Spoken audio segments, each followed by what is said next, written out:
compounds. So how do these things actually react? That's really where what we're building on. So right now what we're talking about is alkenes as a functional group, and they're not that different than alkanes as far as their functionality, as far as their polarity and some of the bigger concepts. But here's the thing, we left off talking about this compound. Some of you might have this in your notes. It's one of those compounds that I think is absolutely fascinating in that it does some really cool chemistry. Okay, and when we start to see compounds like this, you start to see that these alkenes, if you will, start to come together in this way that we call conjugation. Now, I'm not going to go into conjugation again. If this were a little bit deeper level, we would. This is colored. So when you look at something like a carrot, when you look at something like a cucumber, the way that it actually gets its coloring is the amount of alkenes that it has in conjugation. What happens with these sp2 carbons that are all connected together, this happens to be retinal or trans-retinal. When you have all these colored or all these alkenes together, it actually absorbs photons. And it absorbs photons at a certain frequency. And frequency relates directly to color as we see it. So when you see something that's red, especially like some of these pigments like yellow, orange, and maroon, you start to see these colors. Those are absorbing photons and they're resonating at a certain frequency, and we observe that as light, which is actually pretty fascinating. And so this is one of those organic molecules that has a bunch of alkenes in it, and it absorbs those photons and it resonates. And we see color, which is kind of cool. We don't live in a black and white world. We live in a colored world. And the reason why we live in a colored world is because of the frequency of those. So what we want to see is that each of these alkenes has literally a handedness. And so the handedness that deals with this is what we call cis and trans. So let's talk about cis and trans. Now, some of you, I'm going to start this and I'm going to build on this in a way that hopefully, if you're following along, it shouldn't be that difficult, because I understand that alkene chemistry is not super straightforward, but I'm going to try to present it in a way that it's really straightforward, okay? So engage with me.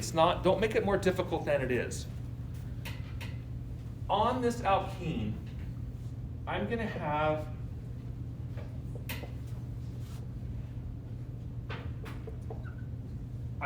multiple possibilities for atoms or elements coming off of those carbons, okay? So here's the thing. When I look at an alkene, because like I mentioned on Friday, alkenes cannot rotate. You cannot rotate that, all right? So this little double bond here on the little molymod models is correct. I cannot rotate that. So here's what I want to do. I want to take a pen and I want to cut this in half. I want to go right down through that alkene. Okay, we tracking? Don't make it more difficult than it is. If I see an alkene, I need to take a line right down through it and break it in half. I want to look at this carbon. Or the left, it doesn't matter, pick one. I'll start on the right. And I want to ask myself the question, which of these elements has a higher molecular weight? Hydrogen or fluorine? And when I look at the periodic table, I see one of them is 19. I see the other one is 1.008. So which one of those has a higher molecular weight? Fluorine or hydrogen? Fluorine. I'm going to put a box around it. Okay? It has a higher priority. Okay? I don't think that's difficult. All I did was cut the double bond in half, ask myself, Off that carbon, I have two atoms. I have a hydrogen and I have fluorine. Which one's larger? That's all I did. Now I'm going to go over to the left carbon. And I'm going to ask myself the question, what has a higher molecular weight? Carbon or hydrogen? Carbon. I'm going to put a box around it. Okay? Then I'm going to take a different colored pen and I'm going to go through, I'm not going to cut the bond in half, I'm going to go parallel through the double bond. And I'm going to ask myself, are the boxes on the same side or opposite side of the red line? And what are they? Are they on opposite sides or are they on the same side? Opposite. Therefore, this is a trans alkene. Okay? And if I were to name it, this is going to be carbon 1, 2, 3. So this is going to be 1-fluoropropene. And it will be trans 1-fluoropropene. And sometimes there's a dash there, doesn't look better. Okay? Why is it trans? Well, it's trans because the larger atoms are on opposite sides or faces of the alkene. Now watch what happens with this one. Again, those are different. So I'm going to take my blue pen, I'm going to cut it in half. Okay? I'm going to look at this carbon, and I'm going to ask myself the question, which of these atoms coming off that carbon is larger or has a higher molecular weight? Fluorine or hydrogen? Fluorine. I'm going to look at this carbon and say, which of the atoms coming off of that carbon has a higher molecular weight? Carbon. I'm going to take my red pen and I'm going to go through the alkene and I'm going to ask myself the question, are those boxes on the same side or opposite sides of the red line? Same. Therefore, this isomer is called cis 1-fluoropropene. Questions on that? Yes? Will it always be like H3C in the corner, or is this just the examples? This is the example I'm giving you. Yeah, I'm gonna have you do one here because you saw me do two. Yes. So you cut it in half, left and right, and then you also got the line horizontally. So then we're basing it only on the horizontal. On the horizontal. I wouldn't even use horizontal. Parallel with the alkene. Yes. Okay. Cut it in half to figure out which one is larger. Because I'm gonna make this a little bit difficult for you. All right. I just want to make sure we understand the fundamentals. Okay. So let's take a different one.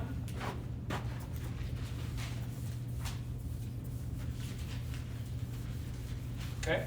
So your turn.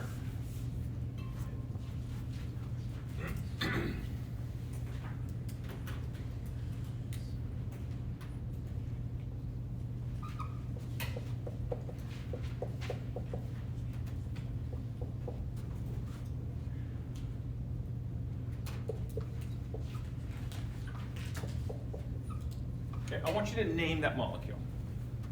And then we're going to move to stick structures here next. So this is the last condensed form that we'll see.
Okay. You get it? Let's work it together. Work the problem. Work the problem, work the problem. Work enough problems, we get to come home. I'm gonna take my blue pen. I'm gonna cut this thing in half. I'm gonna look at this carbon, and I'm gonna say, what's larger, hydrogen or carbon? Carbon is. I'm gonna look at this carbon and say, what's larger, carbon or bromine? Bromine is. Therefore, when I draw my red line through it, are the boxes on the same side or the opposite side of the red line? Same, so that's gonna be cis. So I know I have a cis molecule. Now, what molecule do I have? Well, my longest chain is right here, okay? Which tells me I can go 1, 2, 3, 4, 5, or 1, 2, 3, 4, 5. I have to give the alkene the lowest numbering, so it's 1, 2, 3, 4, and 5. Okay? So since my alkene's at 2, 3, I actually have a 2-pentene. That's my base name. If you go back to your rules that we learned last Wednesday, that's your base name. Okay? What is my functionality coming off of this? I only have one functional group, and we did green for functional groups. So I have a 2-bromo. That's from Friday. Okay? We tracking? So when I bring all of this together, I only have one functional group coming off of this thing. Therefore, I'm going to have a cis 2-bromo dash 2-pentene. Okay? Yes? Do cis and trans go in parentheses? You don't have to. Technically they do, but sometimes they don't. I've seen it both ways. But I think that the correct is to put it in parentheses and a dash. Okay? Yes? Will that matter on the HG homework? You know, I don't know. That's a good question. I don't know if it will or not. I think they're basically looking for cis 4 trans. Do you know which one it is? Okay, the little nuances of correct nomenclature, this not. Why again is this 2-pentene? Why is it 2-pentene? Because the alkene, so this 2. Oh, okay. Yeah, you're good, you're good. This 2 tells me where the location of the ene is. And that's a sort of. What you really want to do, what we do now, is we put that actually here. So it would be, and again, you don't need this, but pent to ene. That's the way we're doing it now, which is correct. Because we break up the prefix from the infix. So this is the way I teach sophomore level. This is the way our book teaches it. This is the old way of learning it. That's fine. We still use it, but it is the old way. Wouldn't you need to like accommodate the hydrogen? Say again? You left out a hydrogen, like why would you? Yeah. leave that out? Yeah, because the hydrogen is, remember, it's implied. So if you want me to be technically correct, the blue sausage includes all of that. It's part of that carbon. It's included in the word cis-pentene. Oh, Yes. How do you know the bromine is the alkene? How do I know this again? The bromine is the alkene. It's like you want that on my phosphor number, but I'm missing how you know that one. Is 2?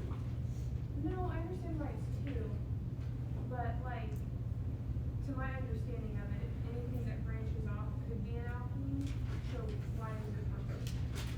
Does that question make sense? Yeah. Well, hold on. Let me draw it. Let me draw it in stick structure. See if this helps at all. I don't know. And Hannah, if it doesn't, let me know.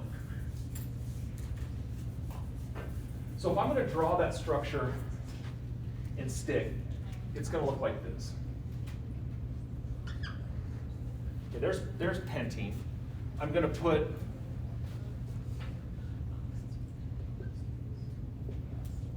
that's what that molecule looks like.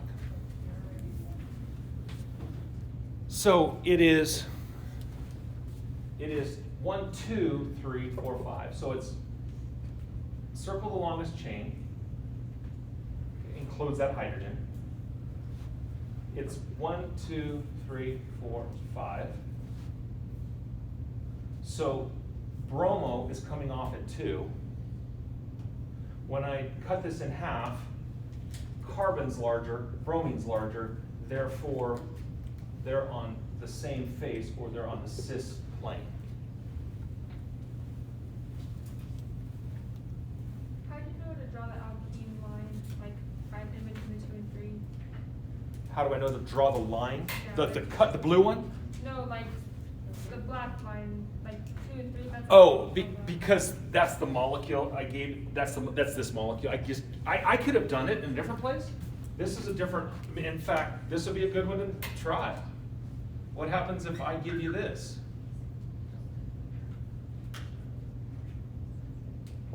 Okay, name it. I'll let you guys do this. So, what if I would have moved the What if I would have moved the double bond? Try it. See what the name of that one is.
Okay, ready? So I'm going to take my blue pen, rule number 1. I'm going to circle, I'm going to find the longest chain. Well, I only have 5, so, and by the way, the rule is slightly modified. The longest chain has to include the double bond. Okay? So it has to include the double bond. So, since I have an alkene here, the alkene has to have the lowest number. So I can have a 1, 2, 3 or a 1, 2. What's lower? 1, 2. So 1, 2, 3, 4, 5. So this is a 2 pentene. This one here is a 1, 2 pentene. Right? They're both 2 pentene. The question is, which pentene is it? Well, this is where my blue pen is really important. I'm going to come in, I'm going to cut that thing in half. Because I want to ask myself the question, this carbon has a carbon and a hydrogen. What has a higher molecular weight or atomic weight? Carbon. So the box goes around the carbon.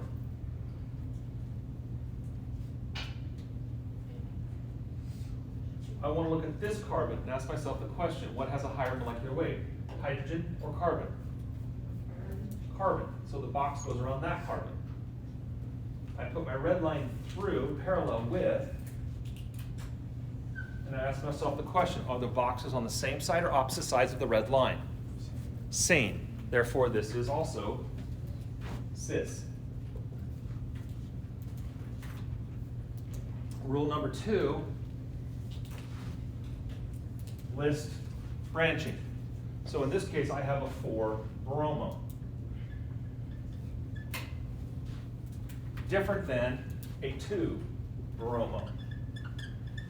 Tracking? So when I bring this all together, this is a cis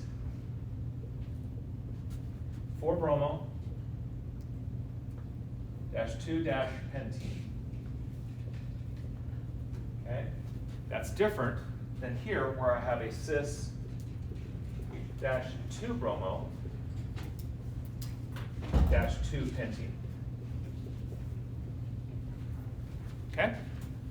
Questions on that? So you only list the branching of the higher molecule, that, the weight, whenever it's higher? No. You only list the branching of what's not circled in the blue parent. Not the So, hydrogens? yeah, well, the hydrogen, remember, we imply hydrogen, so that's why, right? So those hydrogens are named in the blue salami. Okay, anything sticking out of the blue salami has to be identified. Okay? Yes? So for the middle one, Yes, the hydrogen is a part of that blue parent, but the bromine isn't. correct. Is that because Correct. the longest chain would include that hydrogen? Yes. And the So, longest chain again, would not include the bromine? That hydrogen's implied. Okay, got it. And the only thing sticking outside of the blue circle, salami, whatever, is the bromine. Because it would be shorter, either way, like the overall chain. Well, remember, Maybe it's long as possible. yeah, the longest possible is 5 carbons. Right. So you circle the longest one. We'll try one more. And that's why you don't put the bromine, because it wouldn't be the longest. Bromine is not carbon.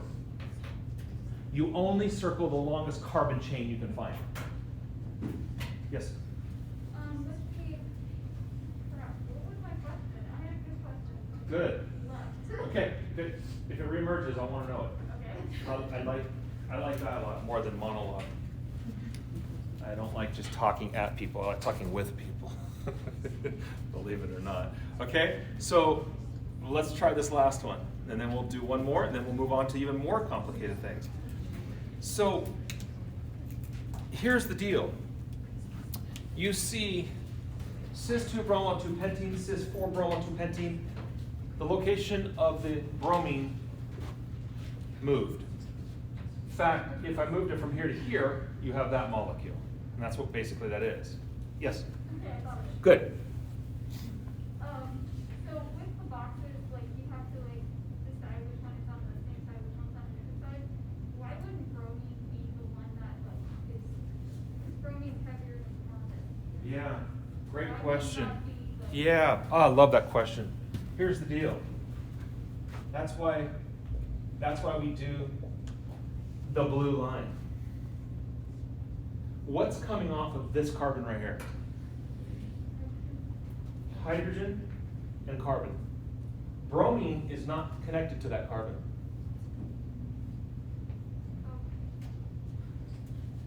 That carbon has a hydrogen and a carbon connected to it. That carbon has a carbon, hydrogen, bromine, but not that carbon. So you're just focusing on the one. That's why, exactly. That's why it's so important that I start with this. All you want to know is when you cut that in half, this carbon has what connected to it? This carbon has what connected to it? So, let's do something fun. Let's do all the halogens. Okay? So, this carbon has what connected to it? Well, it has a fluorine and a chlorine. What's larger? Fluorine or chlorine? Look at the periodic table. Chlorine is 35.45, fluorine is 19. Therefore, that's larger, has a higher atomic mass. Now I go to this carbon. What's larger? Iodine or bromine? Iodine. So when I put my line parallel, are the boxes on the same or opposite sides? Therefore it is cis, yeah. And this is actually Z. Cool. Okay, so back over here. Yeah, so I know someone like, what? Why'd you just put Sein? So Einwagen and Süßwagen are what we're moving to. We're getting rid of cis and trans. Okay, so Z is cis. E is trans.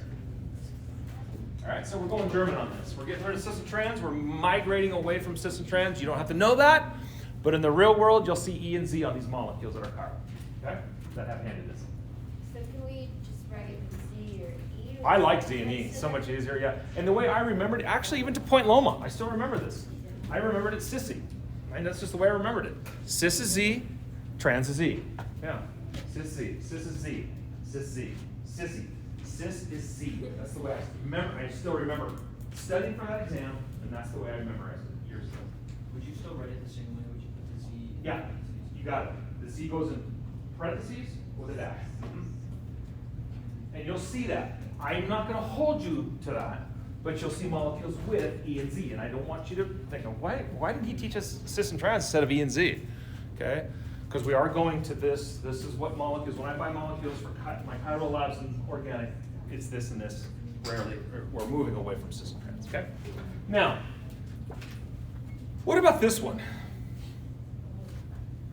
So I'm going to circle the longest chain that includes the alkene.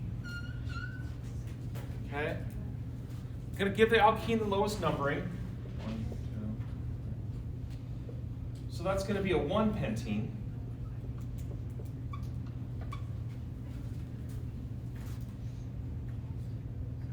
Right? And now when I take my line, my blue pen, and I cut it in half, and I ask myself, this carbon has a hydrogen and a hydrogen. What's larger, hydrogen or hydrogen? It's the same. They're the same. Therefore, that's neither cis or trans.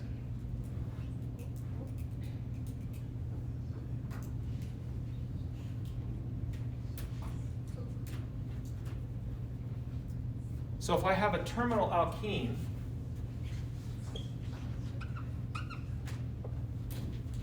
that's neither cis nor trans. So then what do you call it? Nothing. You don't cis or trans it. Oh, okay. So this would just become 4-bromo, 1 pentene. No cis or trans. Because they're the same. And likewise, if I were to give you this, which would be fun. When I cut this in half, and I look at this carbon, what does this carbon have attached to it? Has a carbon and a carbon. What's larger, carbon and carbon? They're the same. Therefore, that's neither cis or trans. If I do this, uh-oh, they're no longer the same. I have a carbon and a carbon, but this carbon has another carbon. This carbon does not. Therefore, this carbon usurps. And this is where we get into Kahn angle Prelog rules. I'm not taking you there, okay? The way you can think about it, if you want, ethyl is bigger than methyl. So that's one way to quickly, it's a sort of, there's places where that doesn't work, but again, we're not learning organic nomenclature, okay? We good? Moving on. Now we're gonna get to the real fun stuff. I've got 10 minutes to land the plane. Here's the thing. Nomenclature is not the scope of this class, but we do have to have a basic knowledge. But here's the cool thing. Alkenes and alkanes and alkynes react. They react to form products.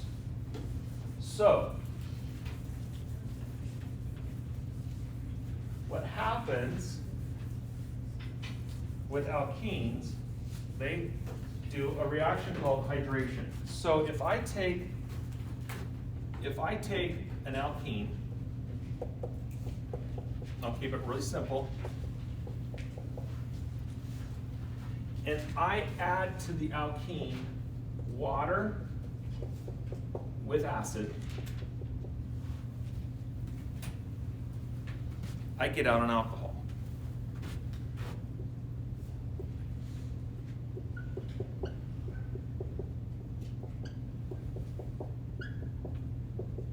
This is called a hydration. Okay, so hydration. So think of it this way. If you are hydrated, you have lots of water. If you're dehydrated, you have not so much water. So if I'm going to hydrate an alkene, I add water to the alkene. So watch. If I take this alkene, ethene, and I add water to it,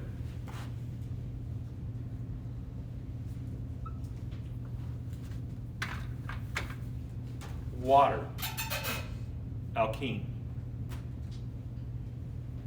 What happens is this bond goes to the oxygen, this bond goes to the carbon. And that's a sort of, we're not going to get into mechanistic organic chemistry, but that's what's happening. Okay. So my product then is this.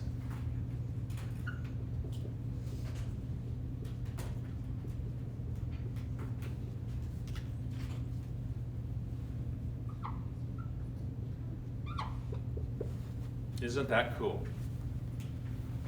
Okay, so that's called a hydration. If I hydrate an alkene, notice this carbon has 1, 2, 3, 4 bonds. This carbon has 1, 2, 3, 4 bonds. But notice this is an sp2 carbon. This now is an sp3 carbon.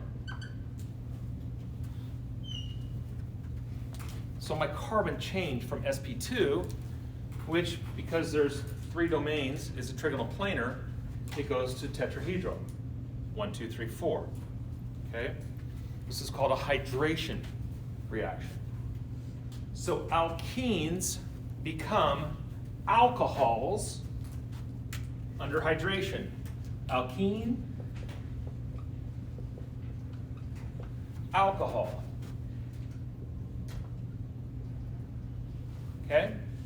So alkene,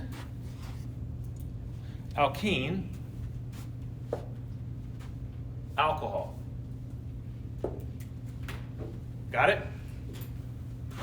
So, watch what happens. Let's take a fun one. Let's take pentene, we've been working with. Let's add water, and let's add acid. And look what happens. We get out 2 products. How cool is that? Yeah, right on. So, I can take my HOH that way, or I can take my HOH that way. Because water is not symmetrical. So I can either have it water this way, or I can have water that way. So that H goes there, that OH goes there, gives me the red product. That OH goes there, that H goes there, gives me the blue product. So red product and blue product. Isn't that cool? And that's called alkene hydration. So I take and I hydrate alkenes. I can also hydrogenate alkenes. Watch what happens when I hydrogenate an alkene. So hydrogenation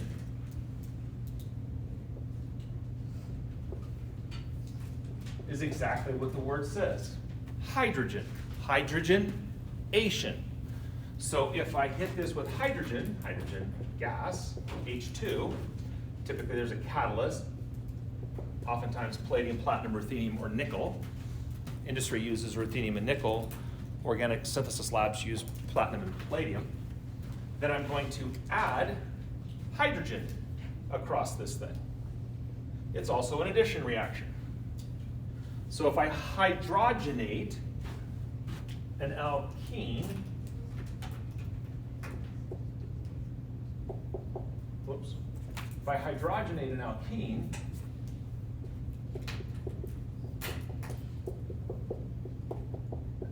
I get an alkane. And if we do it with color,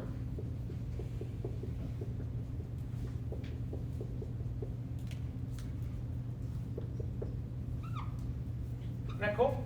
So I started with an alkene, and I get an alkane. Isn't that fun? And you might be thinking to yourself, does this really matter? And the answer would be, yeah, it kind of does. Because here's the thing. If I have something called stearic acid, or if I have something called linoleic acid, so something like this,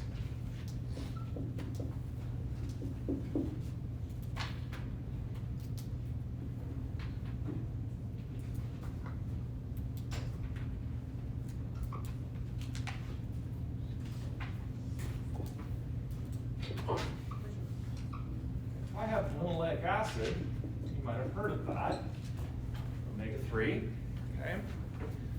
I can take this alkene and I can add hydrogen to it with a nickel catalyst, and I go to this,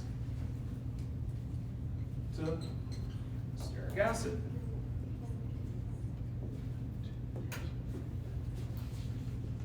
Okay.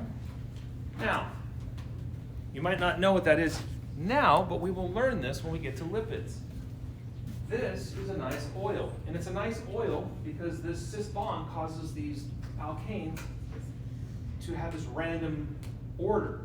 When I get rid of that alkene, the alkane here stacks through our London dispersion forces that we learned about. And this goes from a liquid, olive oil, corn oil, safflower oil, good oil, to a man-made sludge called margarine. And if we add a little yellow dye and a little butyric acid, it's margarine. And you should run for the hills. Use butter, not margarine. This is man-made. Okay?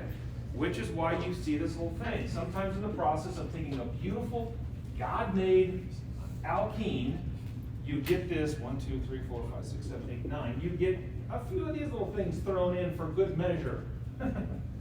And it turns out that's called a trans fat. And we know trans fat to be bad because it causes cancer. So we take a perfectly good oil, we hydrogenate it in big giant stainless steel vats somewhere around South Dakota. We put some butyric acid, a little yellow food coloring in it, and we market it as margarine. Good for us. And it has a shelf life of like 20,000 years. All right, and you should stay away from it. Oh, do you know something interesting? Check this out. So when you go to the grocery store, okay, this is free. When you go to the grocery store, we should spend time in the circle of life, and we should minimize our time in death row. All grocery stores are set up the same way. It's because of the HVAC system, but this is the circle of life. Everything's living.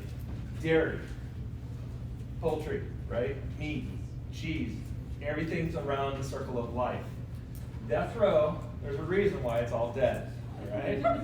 This is death row, this is the circle of life. So when you shop, think more time in the circle of life, less time in death row. Yeah.